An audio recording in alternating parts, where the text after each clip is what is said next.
Hi, I'm Haley. All those Instagram perfect photos of me and Rick told a story of domestic bliss that lasted 8 years. High school sweethearts who built a beautiful colonial house in the suburbs, two successful careers, and weekend barbecues with friends. That's what everyone saw anyway. Babe, we need to talk about our finances. That's how it started 3 months ago. Rick sitting me down at our kitchen island, spreadsheets open on his laptop. What's wrong? I thought the business was doing great. It was, but we've hit some rough patches. The market's unpredictable right now. He ran his hand through his hair the way he always did when stressed. We might need to downsize. I believed him. Why wouldn't I? He handled our investments while I managed my elementary school teaching job. Division of labor in a marriage, right? 2 weeks later, I came home to find my clothes packed in suitcases by the door. I can't do this anymore, Haley. The stress is killing me. I need space to figure things out. His voice was cold, nothing like the man who'd whispered he loved me that morning. Figure what out? Rick, this is our home. Actually, it's mostly my home. The mortgage is primarily in my name. You should stay with your mom for a while, just until I sort out the finances. I was so blindsided I actually left, grabbed my suitcases like a robot and drove to Mom's place in a daze. The next morning, my card was declined at Starbucks. Weird. I checked our joint accounts on my phone. Access denied. Called the bank. My name had been removed 2 days earlier. This has to be a mistake, I told the bank representative. I'm sorry, ma'am. Your husband removed you as an authorized user. There's nothing we can do. I called Rick. No answer. Texted. Nothing. That's when I called Megan. He did what? Megan's voice exploded through my phone as I sat in her living room the next day, explaining everything. Kicked me out. Blocked my access to our accounts. That's not just a divorce, Haley. That's financial abuse. He's trying to leave you with nothing. But why would he do this? We were happy. Were you? Or was he just good at making it look that way? She pulled out her laptop. My cousin went through something similar. You need to talk to her lawyer, Thomas. I'm calling him now. Thomas met us at Megan's place that afternoon. Crisp suit, direct questions, and eyes that didn't miss anything. Mrs. Caldwell, when did you last see financial statements for your joint accounts? I honestly don't remember. Rick handled everything. And the house deed? Both names? I think so. We bought it together. Thomas made notes. I'll need to check property records. Based on what you're describing, this wasn't a sudden decision. People don't execute financial lockouts without planning. You think he planned this? My voice cracked. I think we need to look back at least 6 months of financial activity. If he's been moving assets, we'll find the trail. I stared at my wedding ring still on my finger. He offered a settlement yesterday.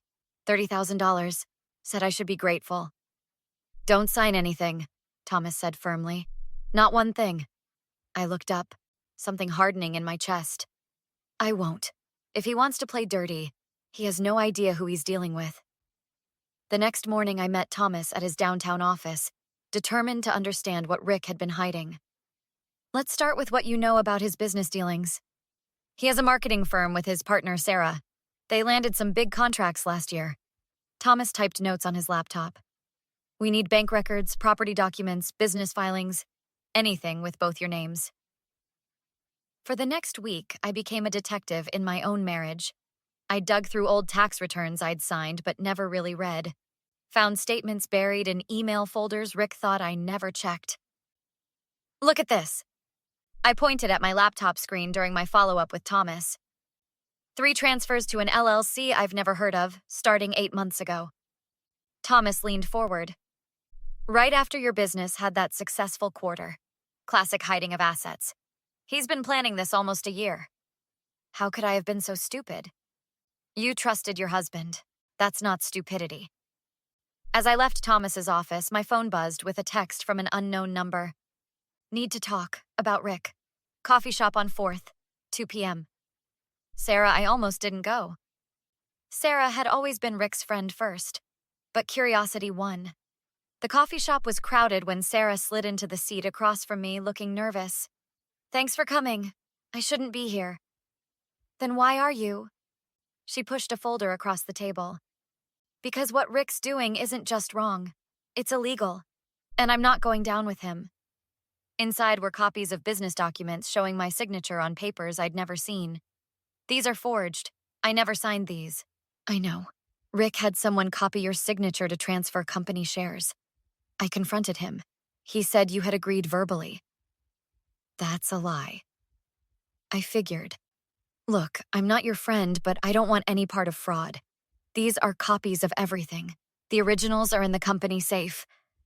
I took the folder, hands shaking. Why help me? Because he's done this before. His first business partner 5 years ago. I should have seen the pattern. That night, another surprise. A call from Rick's younger brother, Daniel. Haley, don't tell anyone I called. Rick doesn't know. Daniel? What's going on?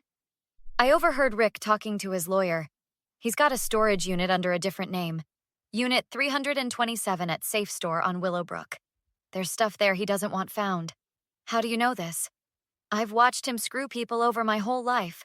Always thought you were different, that he actually cared. I was wrong. The next day, Thomas and I stood outside Unit 327 with a locksmith and court order. You sure about this? Absolutely. Inside were boxes of financial records, luxury watches, and artwork from our home that had mysteriously been sold last year. Thomas whistled. This is exactly what we needed. Over the next 2 weeks, we built our case. Thomas connected with forensic accountants who traced Rick's hidden accounts. We documented every forged signature, every transferred asset. The negotiation meeting is set for Tuesday, Thomas said, organizing our evidence into a presentation folder. Rick thinks you're coming to accept his settlement. He has no idea what's actually coming. Will this work? He's expecting a wounded bird. He's getting a hawk instead. Tuesday morning arrived with a knot in my stomach. Thomas and I entered the conference room where Rick sat scrolling through his phone, not even looking up when I walked in. Miss Caldwell, Mr. Harrington, I'm Gerald Matthews. Let's try to make this amicable. I took my seat directly across from Rick, who finally glanced up with a practiced smile. You're looking well, Haley. Matthews cleared his throat. We've prepared what we believe is a very generous settlement offer. He slid a document across the table. Mr. Caldwell is willing to provide $30,000 and the Toyota. Rick leaned back. Well, we all know Haley contributed minimally to our financial portfolio. Teacher's salary and all. His condescending tone made my blood boil. And what exactly did you contribute, Rick? Only the house, investments, and majority of our lifestyle. He chuckled to Matthews. She never did understand money. Thomas tapped the table. Our signal. Before we consider your offer, we have questions about certain financial discrepancies. Rick rolled his eyes.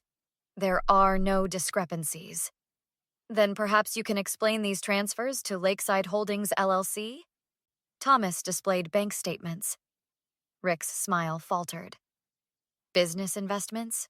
Nothing concerning Haley. Interesting. Considering Lakeside was formed 3 days after your biggest client paid your firm $300,000? Matthews frowned. What exactly are you implying? I'm stating facts. Your client has been systematically hiding assets for at least 8 months. Rick leaned forward. That's ridiculous. Haley signed off on all business matters. Did I? I opened another folder. Like these transfer authorizations with my forged signatures? The conference room door opened. Sarah walked in, carrying her own folder. What the hell is she doing here? Rick stood up. Providing evidence, Sarah answered, placing documents on the table. These are the originals from our company safe, created without Haley's knowledge. Thomas continued calmly. We also have evidence of the storage unit on Willowbrook, Unit 327. Rick's face went from red to white. How did you... Oh, and these. I slid photos across the table. The watches you claimed were stolen for insurance money? The painting you said your business had to sell to stay afloat? Rick lunged across the table, grabbing for the photos. You had no right! We had a court order, Thomas replied. just like the one freezing all accounts connected to Lakeside Holdings. Matthews was already packing his briefcase. We need to adjourn this meeting, immediately. Rick stared at me, mask completely gone. You think you're so smart? You've ruined everything. No, Rick, you did that yourself. 3 weeks after that conference room showdown, I sat in the courthouse waiting for Rick's hearing to begin. Thomas checked his watch beside me. The DA is pushing for maximum penalties on the fraud charges. The evidence is overwhelming. What about the harassment? The restraining order is already permanent. His late-night visits to your mom's place and those threatening texts were the nail in the coffin. The courtroom doors opened. Rick entered with a different lawyer. Matthews had apparently jumped ship. He looked smaller somehow. His designer suit replaced with something off the rack. When he spotted me, his eyes narrowed. The judge's ruling was better than we'd expected. Full financial restitution, probation, and community service for the fraud. The hidden assets returned to me. Outside the courthouse, Megan waited with coffee. How does it feel to own your house again? Surreal. I keep expecting to wake up back on my mom's pull-out couch. And the company? Sarah's buying out his share at a court-mandated discount. She called yesterday to tell me 3 major clients already signed with her new rebranded agency. While Rick's been blacklisted throughout the industry, Thomas added, joining us. I've heard from colleagues that nobody will touch him professionally. Later that week, Daniel called as I was moving back into my house. You won't believe this. Rick tried to crash at my place. I told him to get lost. How'd he take it? Badly. Started ranting about how everyone's betrayed him. It's like he genuinely can't see he did this to himself. Is he staying with friends? What friends? Everyone's seen the real Rick now. He's renting some efficiency apartment across town. Started driving for a rideshare company since no one will hire him. I felt no sympathy, only satisfaction. The next month brought more changes. I used part of the settlement to go back to school for my master's in educational leadership. Started having friends over again. Planted a garden. One evening, Megan and I sat on my patio, celebrating my new promotion to curriculum coordinator. You know who I saw today? Rick, driving his beat-up car. Tried to pretend he didn't see me. Any regrets? She asked. About exposing him? Not one. He sent me a message last week, I admitted. Said he was sorry, that he's changed. And I blocked his number. His apology means nothing to me. 6 months later, I was hosting a dinner party when my doorbell rang unexpectedly. Rick stood on my porch, looking thinner, older. Haley, please, 5 minutes. You're violating the restraining order. I've lost everything. I just want to explain. I closed the door in his face and called the police. Some lessons need to be permanent. Everything okay? Sarah asked when I returned to the dining room. Absolutely. Just taking out the trash. I raised my glass. To new beginnings, and to consequences. There was no forgiveness in me for Rick. No pity. Just the sweet knowledge that justice had finally been served. That's the end of Haley's story of justice against her manipulative ex-husband. What would you have done in Haley's position when Rick came to apologize? Would you have slammed the door like she did, or given him those 5 minutes to explain himself? Is complete rejection of an apology the healthiest form of closure, or does it keep the wound open? If you enjoyed this revenge story, hit that like button and subscribe for more stories about people standing up for themselves against toxic relationships. Share your thoughts in the comments below. What was your favorite moment when Rick finally got what he deserved?